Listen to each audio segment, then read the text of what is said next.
Assalamualaikum warahmatullahi wabarakatuh. Waalaikumsalam warahmatullahi wabarakatuh. Ya Rabbi bil Mustafa balligh maqasidana waghfir lana ya wasi'al karami. Ya Rabbi bil Mustafa balligh maqasidana waghfir lana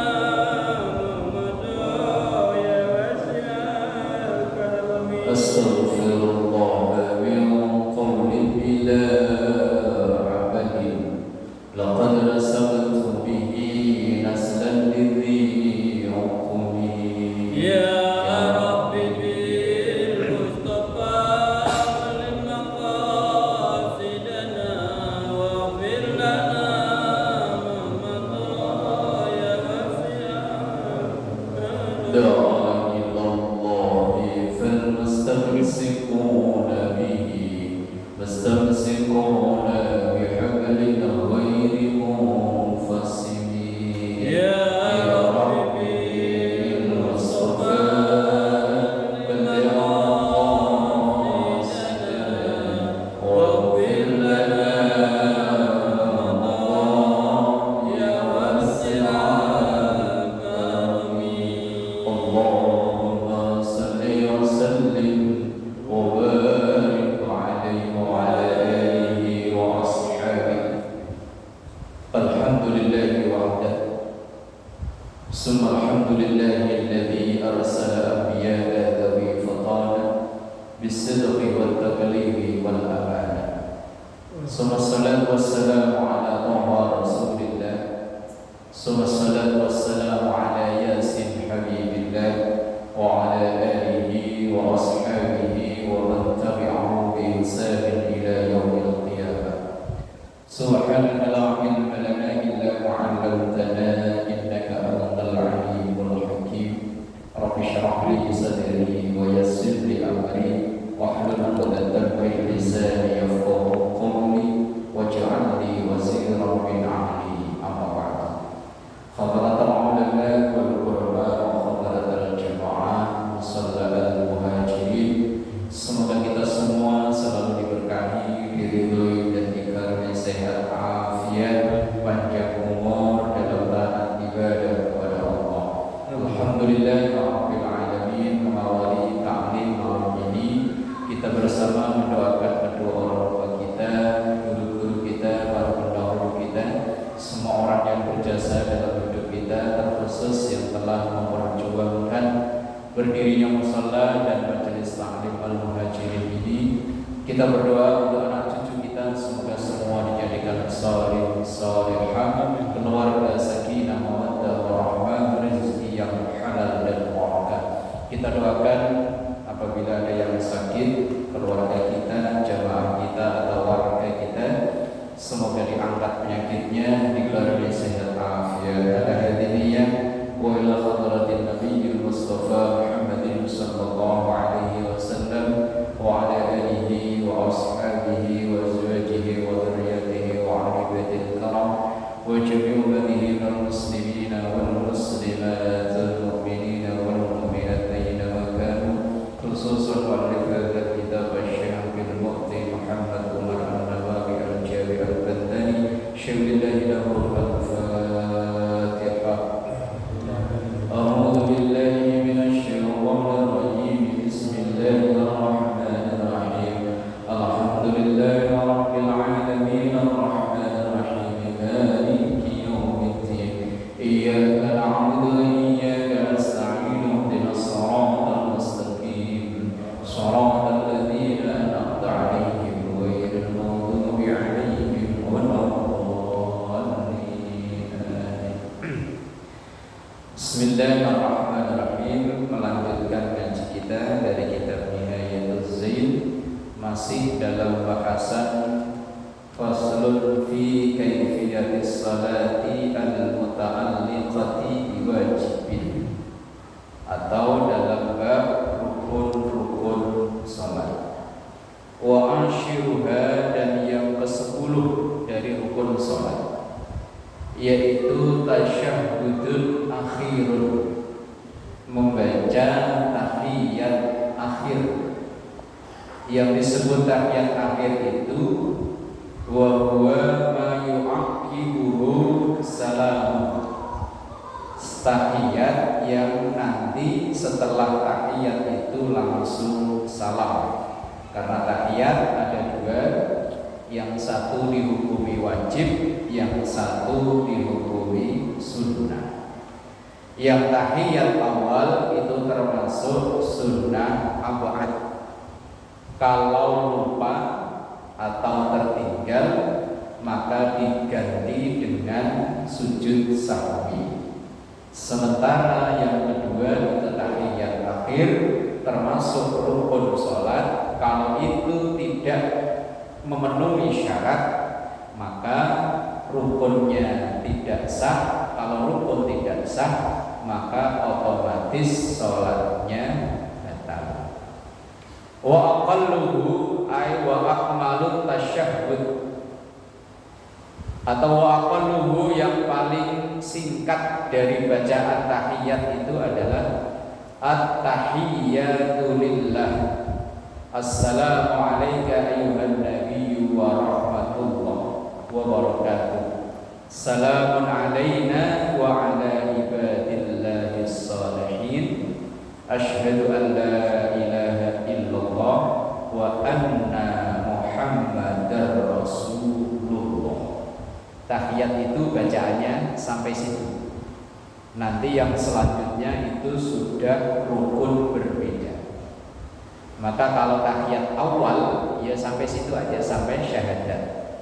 Atau yang paling sempurna dari bacaan tahiyat itu yang mungkin yang biasa kita baca tahiyat itu at-tahiyyatul mubarakatus salawatut thayyibatu lillah. Assalamu alayka ayyuhan nabiyyu wa rahmatullahi wa barakatuh. Assalamu alayna wa ala ibadillahis salihin. Asyhadu an la ilaha illallah wahdahu la syarika lah wa asyhadu anna Muhammadar Rasulullah. Ini teks tahiyat yang sempurna yang ditulis oleh Imam Nawawi Banten. Dan ini karena mayoritas ulama-ulama Indonesia itu sanad ilmunya nyambung ke Imam Nawawi Banten, maka rata-rata bacaan tahiyat kita orang Indonesia yang pakai redaksi yang ini tadi, yang at-tahiyyatul mubarakatus salawatut thayyibatu lillah. Assalamu alayka ayyuhan nabiyyu wa rahmatullahi wa barakatuh. Assalamu alayna wa ala ibadillahis salihin. Asyhadu an la ilaha illallah wahdahu la syarika lah wa asyhadu anna Muhammadar Rasulullah. Ini teks atau redaksi tahiyat yang ditulis oleh Imam Nawawi Banten. Kalau kita lihat dari sisi sejarahnya, tahiyat ini adalah dialog antara Allah dan Rasulullah Sallallahu Alaihi Wasallam. Ketika Rasulullah masuk atau sampai ke Sidratul Muntaha dan bertemu langsung dengan Allah, maka kalimat yang diucapkan oleh Rasulullah saat itu adalah at-tahiyyatul mubarakatus salawatut thayyibatu lillah. Sampai di situ. Itu ucapan yang dibaca oleh Rasulullah ketika pas berhadapan atau berjumpa langsung dengan Allah. Kemudian dibalas oleh Allah dengan ucapan assalamu alaika. Alaika berarti kan kamu. Salam sejahtera untuk kamu. Berarti kalau kamu itu kan ada di hadap-hadapan. Nah, yang disampaikan oleh Allah kepada Rasulullah yaitu assalamu alaika ayyuhan nabiyyu wa rahmatullahi Dan dalam Al-Quran Allah tidak pernah memanggil Rasulullah itu dengan namanya. Banyakan kita jumpai ya ayyuhan nabiyyu atau ya ayyuhan rasul.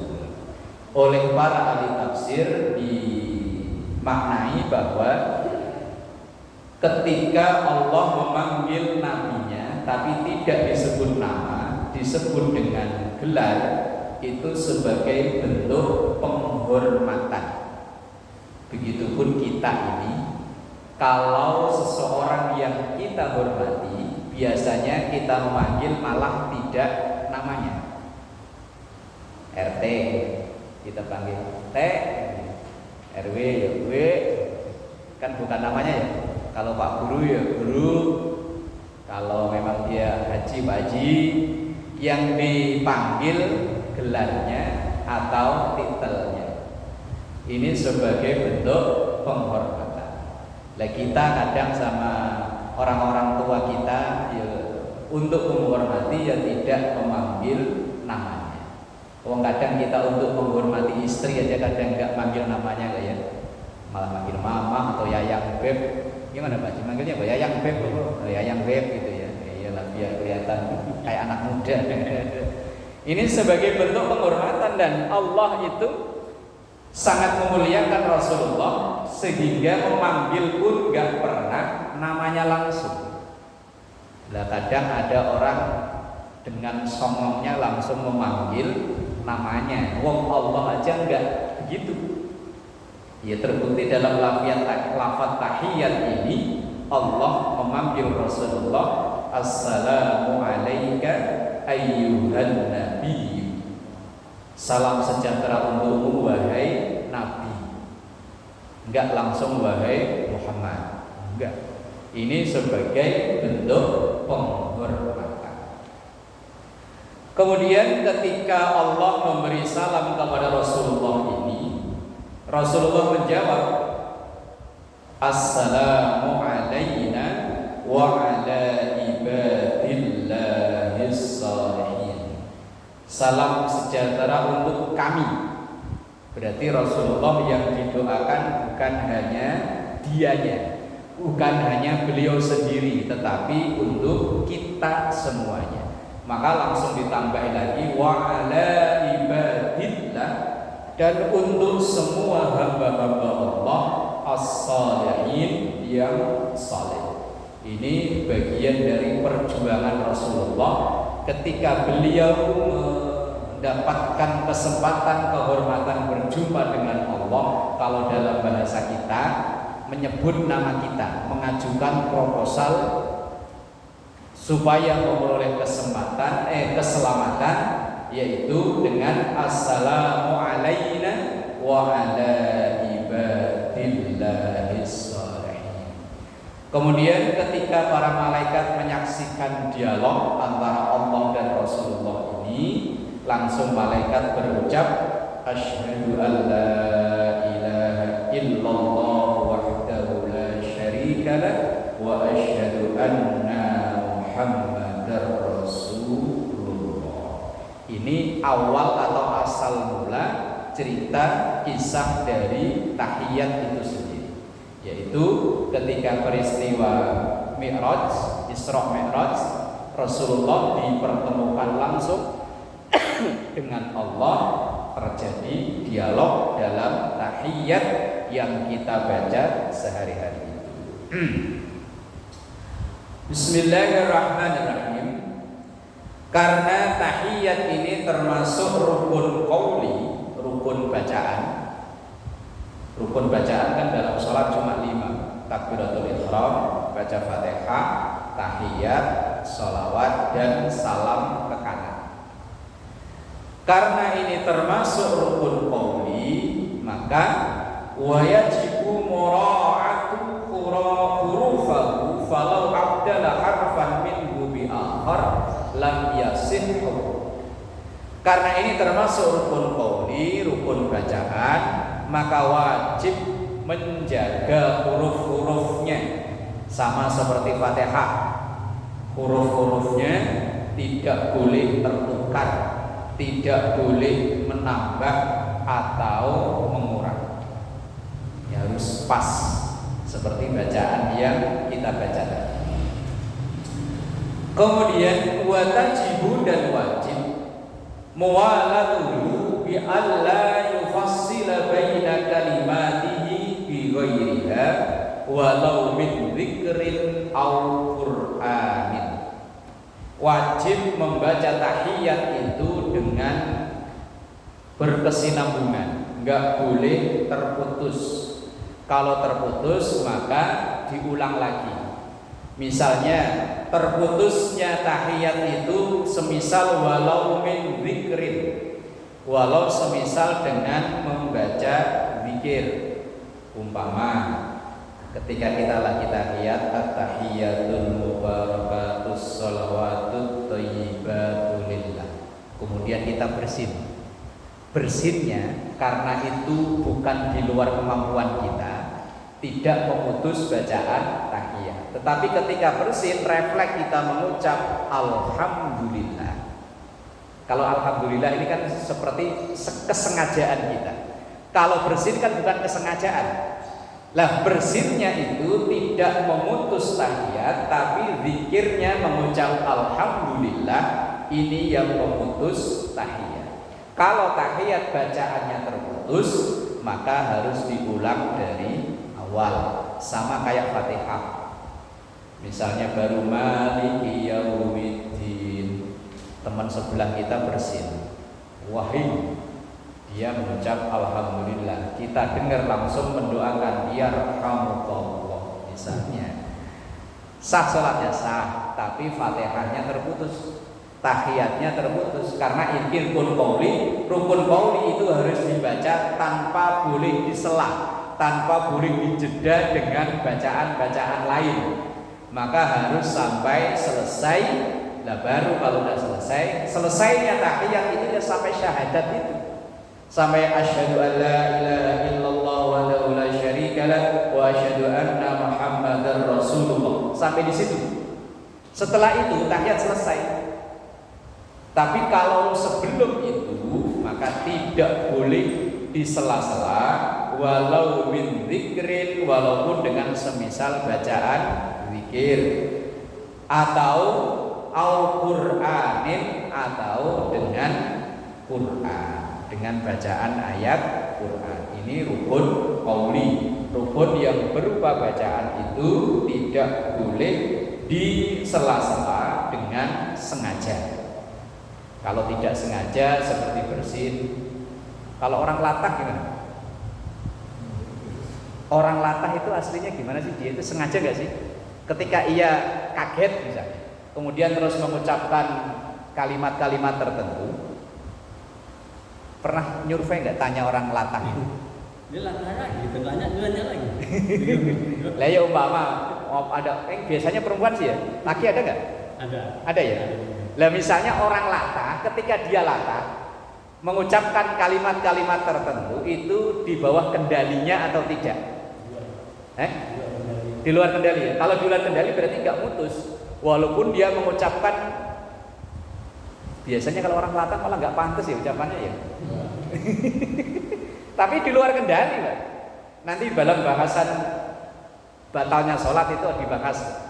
Orang yang mengucapkan sesuatu itu kan membatalkan sholat, tapi mengucapkannya dengan kendalinya dia, amdan, bahasanya amdan. Amdan itu kesengajaan. Kalau di luar kendalinya dia, maka itu tidak membatalkan sholat. Ucapannya tidak membatalkan sholat. Sekarang ganti isi ucapannya. Isi ucapannya kalau sampai ngapalin, iya kan? Biasanya kan yo barang-barang nggak pantas nih disebut ya. Iya kan, ponde apa kendi apa. Lah kalau ada orang latah subhanallah, ada nggak ya? Saya belum pernah lihat. Asal orang latah biasanya nyebutnya yo ikan tongkol ya. Gitu ya. Saya belum pernah nanya langsung maksudnya ke orang yang bersangkutan, maksudnya yang latah, orang latah ya. Kalau hanya dengar-dengar ya Mas, tapi bukan dari orang langsung yang latah. Katanya awalnya dari mimpi ketemu yang aneh-aneh, jadi begitu katanya, tapi wallahu alam. Berarti ya berjamaah terus. Gitu ya.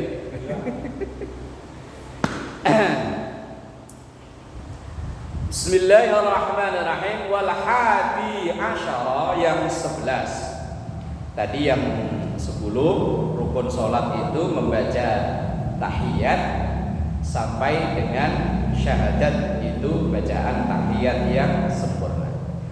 Wal hadi asyara, dan yang nomor 11 dari rukun sholat itu sholatun ala nabi, membaca sholawat kepada Nabi Muhammad sallallahu alaihi wasallam ba'dahu ay at-tasyahhudi fil julusil ladzi yu'aqibahu salam, yaitu membaca salawat setelah tahiyat. Tahiyat itu sampai asyhadu anna Muhammadar Rasulullah, kemudian sambung baca salawat. Dan salawat itu dibaca di tahiyat akhir.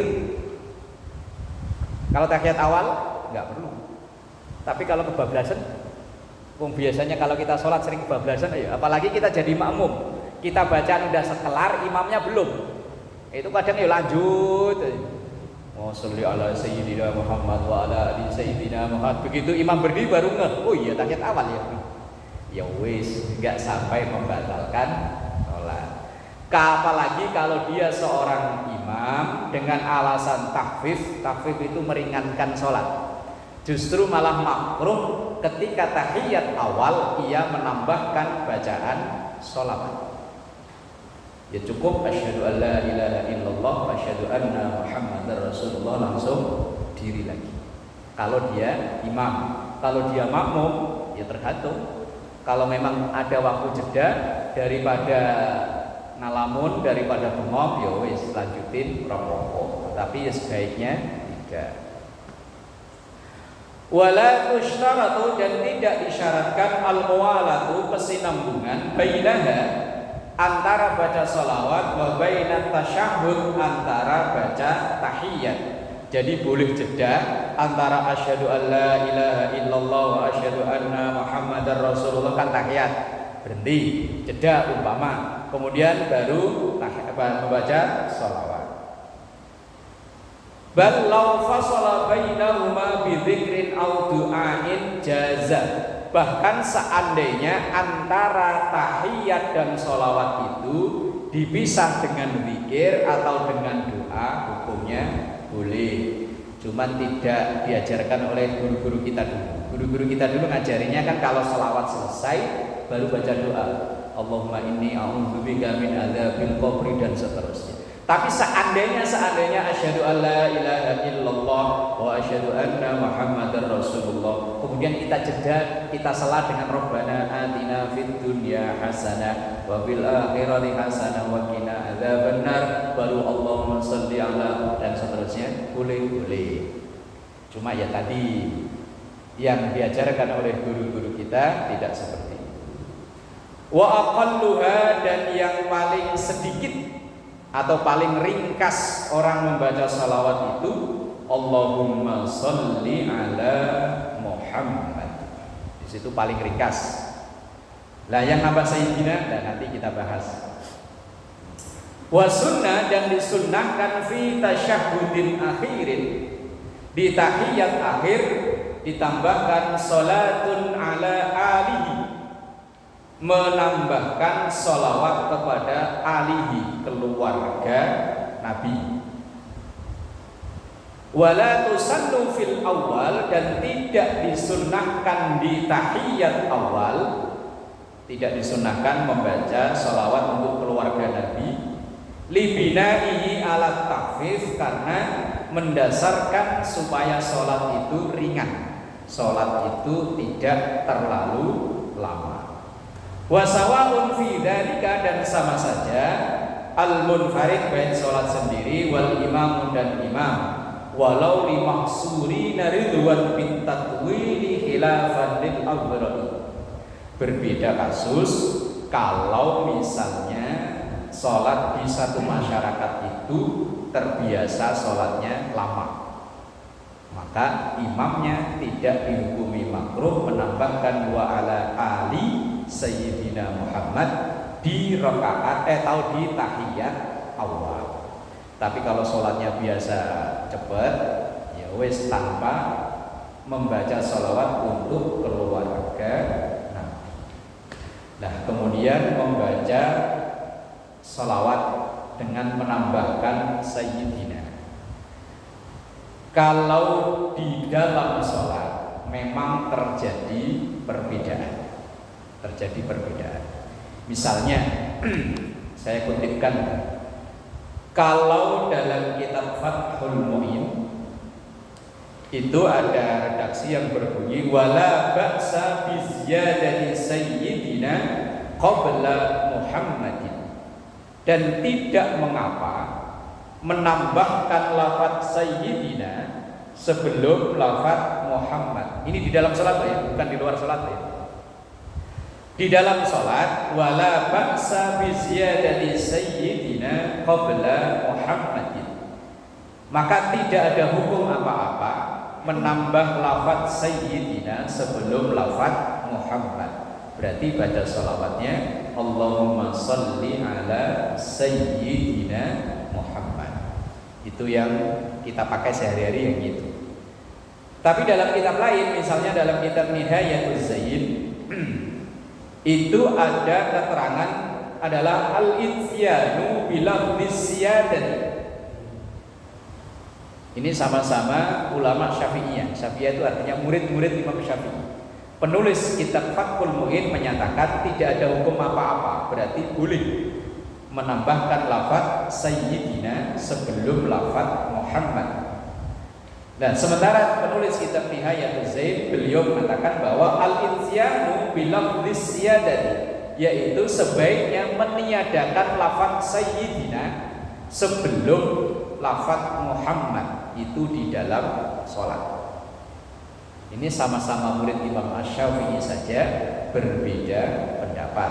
Kalau yang di luar ya memang nggak usah pakai sayyidina. Ini di dalam sholat. Tapi kalau di luar sholat, hampir semua sepakat ulama Syafi'iyah mengajarkan menambah atau menyantumkan lafaz sayyidina sebelum atau di dalam membaca sholat. Bedanya di dalam sholat dan di luar sholat.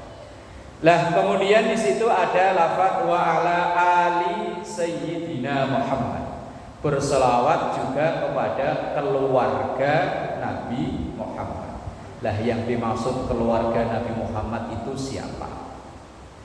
Kalau di medsos kan heboh ya, pertentangan antara nasab para habaib yang bernasab, yang Ba'alawi, ada yang menyetujui, ada yang menggugat. Itu urusan mereka. Kalau kita, kewajiban kita tetap berhusnudzon, hormat, takzim kepada keturunan siapapun kalau memang orang itu patut dan harus ditakzimi. Bahkan makolahnya Syekh Abdul Qadir Al-Jailani itu ada dalam kitab Nasaikhul Ibad kalau tidak salah. Beliau bilang begini, ketika bertemu dengan orang yang usianya di atas kita, maka hormatlah. Siapa tahu dia ibadahnya lebih banyak. Kita jumpa dengan orang yang usianya di bawah kita, hormatilah.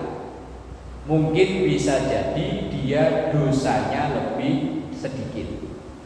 Ketemu orang yang ahli ibadah, hormatilah. Dengan ibadahnya itu mungkin dia dekat dengan Allah. Bertemu dengan orang ahli ilmu, takzimlah. Siapa tahu dengan ilmunya itu ia menjadi kekasih Allah. Sampai bertemu orang yang ahli maksiat, itu pun dalam makalah Syekh Abdul Qadir Jilani beliau bilang hormatilah. Dia sebagai hamba Allah yang suatu saat mungkin taubat, dan ketika ia taubat bisa jadi lebih baik daripada kita. hatta sehingga ketemu atau jumpa dengan orang yang beda agama dengan kita, orang kafir, orang non muslim, kita tetap wajib hormat. Siapa tahu saat ini dia masih belum iman, belum Islam, suatu saat ia menjadi iman, menjadi Islam, dan iman Islamnya lebih hebat daripada kita. Itu makalah Syekh Abdul Qadir Jailani. Sementara kita lihat di dunia maya sekarang, ya Allah, orang yang tidak suka dengan habaib, menjelek-jelekannya luar biasa. Padahal di situ ya banyak habaib yang alim, yang ilmunya luar biasa, akhlaknya luar biasa. Sementara sebaliknya, ya begitu. Makanya kadang saya melihat kok ya pendukungnya itu kadang ya sama, 11-12. Ya nggak ada bedanya. Lah kita yang nggak usah ikut-ikutan. Nah, walaupun misalnya kita nggak setuju dengan satu pihak, ya wes, kita hormat dan takdim. Kita berada di satu pihak, tetap hormat dan takdim. Siapa tahu dia itu lebih hebat di hadapan Allah daripada kita. Mau keturunan siapa? Kalau memang dia orang hebat, banyak keturunan orang tuanya memusuhi Rasulullah, tapi anaknya justru menjadi pembela Rasulullah. Seperti misalnya Ikrimah. Ikrimah itu putranya Abu Jahal. Abu Jahal terkenal kan memusuhi Rasulullah begitu luar biasa, tapi punya anak namanya Ikrimah. Ikrimah itu menjadi sahabat muda yang cerdas luar biasa. Banyak ayat-ayat Al-Quran yang mampu dimaknai atau ditafsirkan oleh Ikrimah. Padahal bapaknya ya begitu. Kemudian ada Amr bin As, orang yang menjadi gubernur Mesir pada masa pemerintahan Umar bin Khattab. Amr bin As ini anaknya As bin Wa'il. As bin Wa'il itu orang yang nggak pernah percaya bahwa sosok yang bernama Muhammad itu adalah utusan Allah. Maka sampai turun di ayat Yasin wal Qur'anil Hakim innaka laminal mursalin, itu gara-gara ngeyelnya As bin Wa'il. Tapi As bin Wa'il kemudian punya anak namanya Amr, justru menjadi sahabat Rasul. Kemudian ada Khalid bin Walid. Lah Khalid bin Walid ini anaknya Walid bin Mughirah. Lah Walid bin Mughirah itu sama orang yang menjadi penyebab turunnya Yasin. Orang yang tidak percaya sosok yang bernama Muhammad itu sebagai utusan Allah. Lah orang-orang yang memusuhi Rasulullah itu justru mempunyai anak yang membela Rasulullah SAW. Lah sementara ada dari keluarga Nabi, keluarga asli, tapi malah memusuhi Nabi. Abu Lahab. Abu Lahab itu paman. Wong Abu Lahab itu saudara sekandung dengan Abdullah. Abu Lahab saking kurang ajarnya sampai diabadikan dalam Al-Quran. Tabbat yada abi lahabi wa tab ma aghna anhu maluhu wa ma kasab sayasla naran dzata lahab wa imra'atuhu hammalatal hatab fi jidiha hablum min masad. Abu Lahab keluarga Nabi asli, satu suku, satu bangsa, satu suku Quraisy dari bangsa Bani Hashim, tapi wong nyatanya memusuhi Nabi. Ya sampai celakanya dia, blangsaknya dia, sampai diabadikan dalam Quran. Bukan hanya dia sendiri, Hindun istrinya, wa imra'atuhu dan istrinya. Jadi udah 11-12 suami istri memusuhi Rasul. Ada paman yang tidak memusuhi tapi sampai akhir belum pernah syahadat. Abu Thalib. Abu Thalib itu paman, ya besan.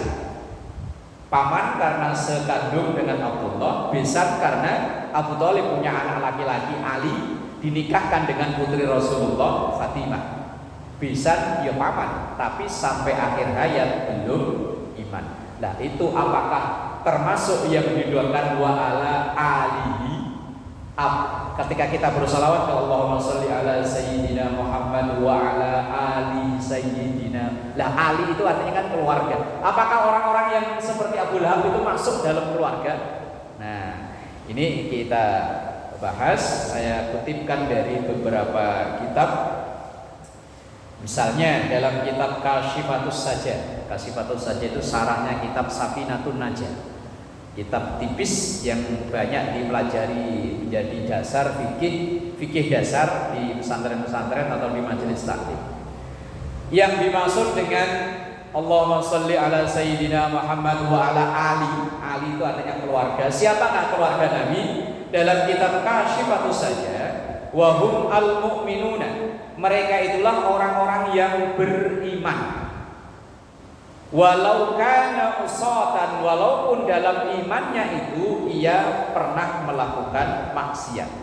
Kalau dia iman, dialah yang disebut dengan Ali. Ali itu artinya keluarga. Ali pakai hamzah, bukan pakai ain. Kalau pakai ain, Ali artinya nama orang.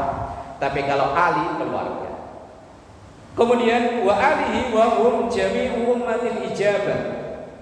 Li khabari al Muhammadin kullu taqiyyin. Lanjut, penulis kitab Kashifatus Sajah Imam Nawawi Banten sama dengan kitab yang kita ngaji ini. Yang dimaksud wa ala alihi itu tadi adalah wa hum jami'u ummatil ijabah, yaitu mereka semua orang yang menjadi umat Nabi Muhammad yang menerima dakwahnya. Berarti orang yang iman. Kan ada umat yang tidak menerima, yaitu umat yang hidup setelah Rasulullah tapi nggak mau menerima ajaran Islam. Itu bukan ummatul ijabah. Yang dimaksud dengan alihi, keluarga Nabi, itu adalah setiap umat Rasulullah yang menerima dakwah Rasul. Li khabarin, karena ada khabar, ada hadis, alu Muhammadin, keluarga Nabi itu kullu taqiyyin, setiap orang-orang yang bertakwa. Hadis riwayat At-Tabrani. Nah, kemudian saya kutipkan dari kitab Fathul Bari, tulisan Ibnu Hajar Al-Asqalani. Wahtalafa fil muradi bi ali Muhammadin fi hadzal hadis. Berbeda pendapat tentang siapakah yang dimaksud dengan keluarga Nabi. Kalau tadi Imam Nawawi Banten mengatakan keluarga Nabi itu semua orang yang beriman. Tapi Imam Ibnu Hajar Al-Asqalani mengatakan man harumat alaihim as-sadaqah. Wa qila al-muradu bi ali Muhammadin azwajuhu wa dzurriyyatuhu wa qila al-muradu dzurriyyatu Fatimah khassah. Yang dimaksud dengan keluarga Nabi adalah keluarga yang oleh Rasulullah diharamkan untuk menerima zakat dan sedekah, yakni dari Banu Hashim dan Bani Muttalib. Orang yang diharamkan menerima zakat oleh Rasulullah yaitu dari Bani Hashim terus ke bawah sampai sekarang kalau mungkin masih ada. Bani Muttalib terus sekarang sampai ada, atau gampangnya keturunan Rasulullah itu adalah orang yang diharamkan untuk menerima sedekah. Dalam arti sedekah di sini adalah zakat. Maka kalau ada orang ngaku-ngaku keturunan Nabi kok minta zakat, patut dipertanyakan. Ini beneran enggak? Apa cuman modal hidung mancung sama ada brewokan di sini? Karena dalam hadis, dalam kitab-kitab fikih semua mengatakan bahwa keturunan Rasulullah oleh Rasulullah sendiri diharamkan tidak boleh menerima zakat walaupun dia hidup dalam kekurangan. Sampai ada riwayat, kalau nggak salah ini ada dalam kitab Riyadhus Shalihin, kalau nggak salah Hasan atau Husain cucu Rasulullah saat itu masih kecil, masih anak-anak. Ketika para sahabat itu lagi milih-milih kurma yang kurma zakat ini yang mau dibagikan, itu namanya bocah, Pak. Mungkin lari-larian ngambil dimakan.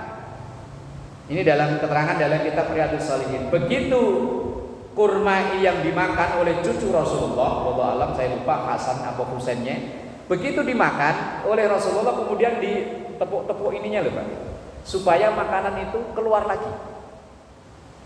Kalau dalam teks hadisnya itu kuh, artinya kuh itu ini loh, plok, supaya makanan ini keluar.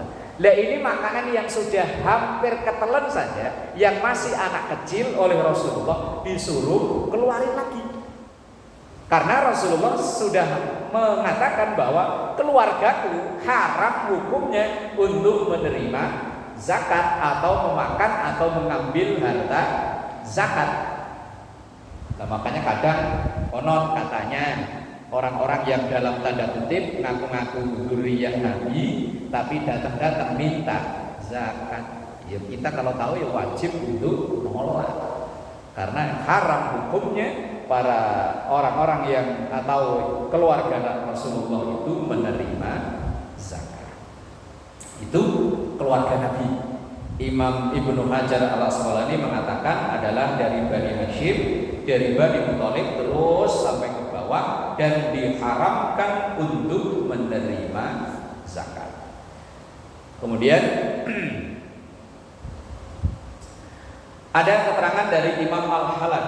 Beliau mengatakan alun Nabi sallallahu alaihi wasallam, yaitu man amana bihi ila akhirid dahri wa man lam yu'min bihi falaysa bi ahli wa in kana nasabiyyan lahu ka abi lahabin. Keluarga Nabi itu adalah orang-orang yang iman kepada Nabi sampai nanti hari akhir, hari kiamat. Berarti kita ini insya Allah termasuk keluarga Nabi, tapi bukan dari sisi nasab. Ya sama kayak kita lah, sesama warga perumahan pilihan kita nyebutnya keluarga besar. Keluarga besar warga perumahan pilihan. Keluarga, tapi bukan secara nasab, tapi ya termasuk keluarga. Ya, Rasulullah juga mengatakan dalam Imam Halabi juga mengatakan bahwa keluarga Rasulullah itu adalah man amana bihi ila akhirid dahri, orang yang iman pada Rasulullah sampai nanti hari akhir. Wa man lam yu'min bihi, dan orang-orang yang tidak beriman pada Rasulullah falaisa bi ahli, maka tidak termasuk keluarga Nabi. Wa in kana nasabiyyan lahu, walaupun orang itu nasabnya nyambung dengan Rasulullah sallallahu alaihi wasallam, ka Abi Lahabin, seperti Abu Lahab. Jadi orang-orang yang tidak beriman tidak termasuk keluarga Nabi walaupun nasabnya satu keluarga dengan Nabi. Padahal Abu Lahab ya jelas sepakat dalam ulama-ulama sejarah bahwa Abu Lahab itu pamannya Nabi. Nah, kalau sekarang terjadi polemik, yaitulah kita nggak usah ikut-ikutan menjelekkan sana, menjelekkan sini. Khawatirnya ada larangan dalam Al-Quran, ya ayyuhalladzina amanu la yaskhar qaumun min qaumin asa ayyakunu khairan minhum. Surah Al-Hujurat juz 26.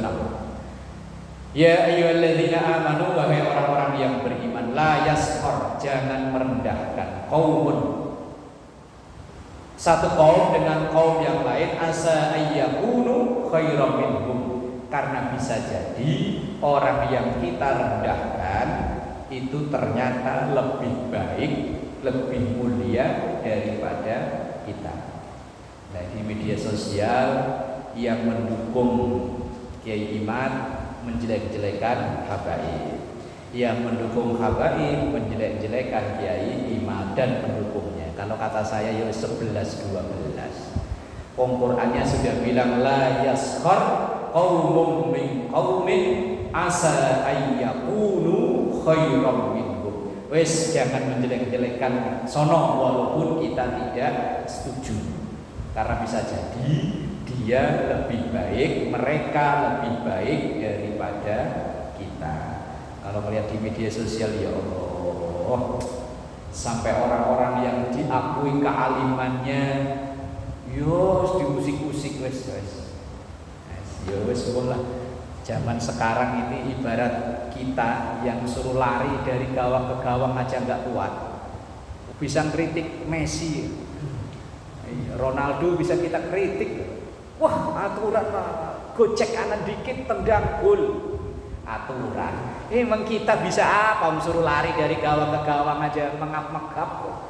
Nonton bulu tangkis ya begitu, bukannya diangkat dikit, ayo. Nah, kita main raket sekali aja tangan langsung kram. Ini di dunia maya sekarang itu begitu, Pak. Orang-orang yang baca Quran aja nggak beres, bisa nyalain orang yang puluhan tahun dari kecil sampai di usia senjanya tetap belajar agama. Lah itu ya sama aja kayak kita nyalain Ronaldo tadi. Kita disuruh lari, kadang belum sampai ke gawang, udah megap-megap, magep-magep, tele-tele. Makanya ya wis lah. Ibarat kita ini masih TK kok ya kritik profesor lah ya. Enggak nyambung. Ya kecuali memang kita punya kapasitas ya semua.